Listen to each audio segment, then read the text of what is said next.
This is Earl Vernacular TV, being blunt and sparking conversation. Sparking conversation. Syria has fallen. The government of Bashar Assad has fallen to the many opposition that have united to take over power.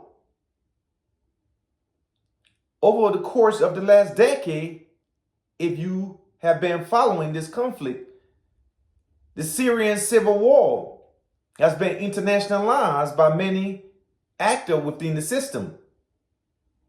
Russia owns a base in Syria at the port of Tartus, its naval base in Syria. The Israelis have annexed the Golan Heights. That's a Syrian territory. The United States is in Syria. The Kurds, the Turkish Hezbollah was in Syria. Iran was in Syria. The Russian, everybody has been partaking in the conflict in Syria. The internationalization of the conflict has been evident to anybody who has been following the Syrian civil war. Here we are in 2024. Within 11 days, the Syrian regime crumbled and the rebel has taken over. Branding. A new terrorist outfit in Syria led by al-Jilani, the mean rebel leader that is being paraded as this hero, a former ISIS member, a terrorist. Now he's being paraded as a revolutionary. CNN is interviewing al-Jilani that he has planned for the future of Syria. Say what you want to say about Bashar Assad. He had a secular mindset. Many religious groups live free in Syria, wasn't prosecuted. But now we got an icy head potentially will be leading the Syrian government. Al-Jilani, this dude was in ISIS. He's a terrorist.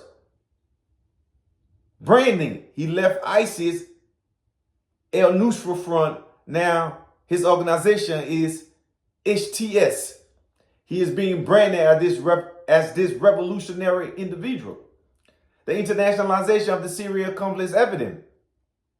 Russia took a big hit. Bashar Assad, Russia came to the rescue of Assad in 2013. Pushed back against all those rebel groups. But Russia couldn't tend to Syria right now. Russia is bogged down in Ukraine.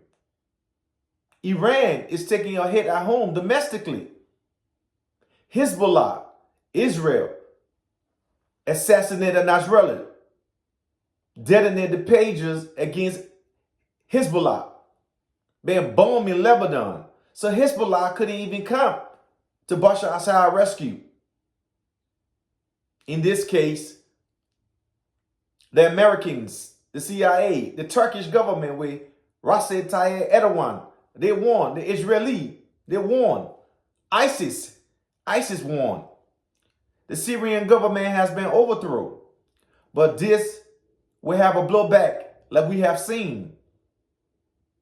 Bringing democracy with the barrel of a gun doesn't work. We saw that in Iraq, the overthrow of Saddam Hussein. Iraq has been fractured ever since. The American occupation of Iraq ended in shame. We see with the case in Libya, when Muammar Gaddafi was overthrown. Now Libya is in shambles, controlled by nothing but gangs and thugs.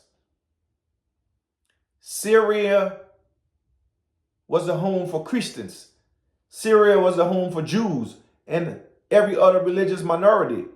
At least Bashar Assad protected those rights. But now we got ISIS, those who behead people, in charge of Syria, and they're being backed by the Western government. They're being backed by the Western news as revolutionaries. We got to be very careful because this conflict is going to spiral. Israel thinks she's the benefactor of this conflict, but in the long run, this conflict going to pose a threat to Israel, to Jordan, to Saudi Arabia. Because ISIS trying to spread the caliphate. ISIS is trying to create havoc in that region. Bring back Sharia law. ISIS will never be as secular as Bashar Assad, as much as you hate Assad. And Assad must go. The Syrian people deserve better. But the better is not ISIS.